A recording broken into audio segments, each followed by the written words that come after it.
Hi friends, welcome to முதலீட்டு சிந்தனை with Karthik. அதாவது உங்களோட வெறும் 1,00,000 ரூபாயை 1 கோடியாக மாற்ற முடியும் எப்படின்னு கேட்குறீங்களா?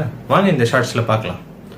அதாவது நீங்கள் past 30 years mutual fund returns எடுத்து பார்த்தீங்கன்னா இந்தியாவில் பெரும்பாலான ஃபண்ட்ஸ் 15% மேலே ரிட்டர்ன்ஸ் கொடுத்துருக்கு லம்சமில்.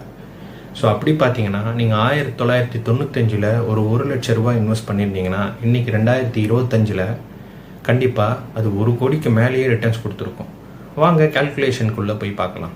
அதாவது ஒரு வேளை ஒரு ஃபண்டோ இல்லை ஒரு இன்வெஸ்ட்மெண்ட் அது எதுவாக வேணால் இருக்கலாம், அது 15% ரிட்டர்ன்ஸ் கொடுக்குதுன்னா கிட்டத்தட்ட ஒரு 5 வருஷத்துக்கு ஒரு தடவை அது டபுள் ஆக வாய்ப்பு இருக்குது. அப்போ முதல் 5 வருஷத்தில் 1,00,000 ரூபா 2 லட்சமாக இருக்கும்.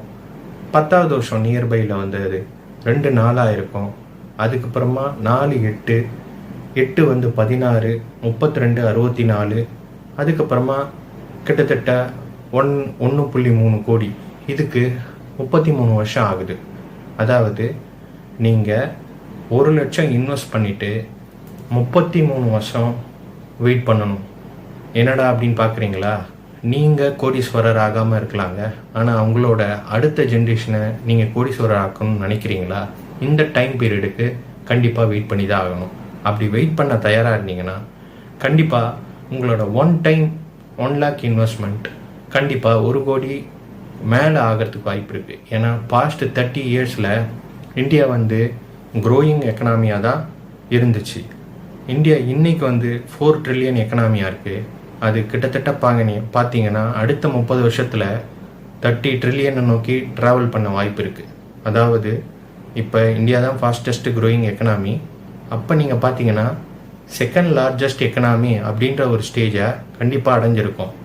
அப்போ பாஸ்ட் 30 இயர்ஸ்லேயே 15%க்கு மேலே நிறைய மியூச்சுவல் ஃபண்ட்ஸ் ரிட்டர்ன்ஸ் கொடுத்துருக்கு அப்படின்னு எடுத்திங்கன்னா அடுத்த 30 வருஷத்துலேயும் அந்த மாதிரி பொட்டென்ஷியலான மியூச்சுவல் ஃபண்டை சூஸ் பண்ணி இன்வெஸ்ட் பண்ணுற பட்சத்தில் கண்டிப்பாக அந்த ரிட்டர்ன்ஸை அடைய முடியும். ஆனால் இதுக்கு முறையான நிதி ஆலோசகரை கன்சல்ட் பண்ணிவிட்டு அதுக்கப்புறமா நீங்கள் உங்களோட ஒரு இன்வெஸ்ட்மெண்ட் போர்ட்ஃபோலியோ க்ரியேட் பண்ணி இன்வெஸ்ட் பண்ணுறது சரியாக இருக்கும். மேலும் இந்த மாதிரி ஃபண்ட்ஸை சூஸ் பண்ணுமா கான்டாக்ட் பண்ணுங்கள் முதலீட்டு சிந்தனை 9566257408. Thank you friends.